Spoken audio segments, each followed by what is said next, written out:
Clara sat in her cramped living room, the blue glow of the TV washing over her. On the TV screen, a brick apartment building in the East Ward was crumpled in smoke. The news anchor's voice wavered, pointing to the roof where a small figure, a boy named Merritt, stood trapped against the ledge. The aerial camera caught his soot-stained face. Clara's stomach twisted. She didn't feel like a hero. She felt sick.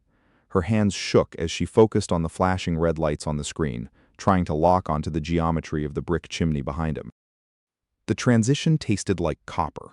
Clara stumbled onto the roof, the heat of the apartment building instantly blistering her skin.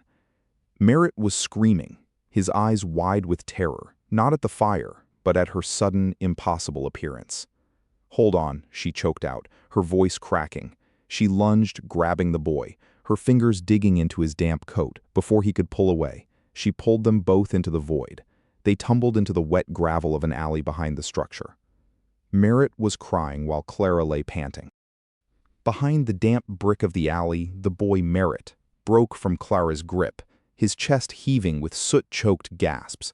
He didn't thank her. He just stared with a raw, feral terror before bolting toward the street where the crowd was. Clara slumped against a wet dumpster, her knees trembling from the sudden displacement of pressure.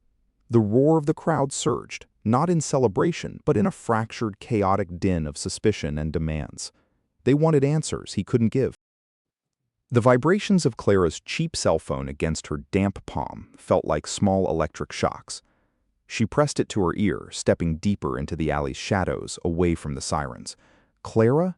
Beatrice's voice was too sharp, distorted by the speaker. "I'm looking at the TV, the local news feed.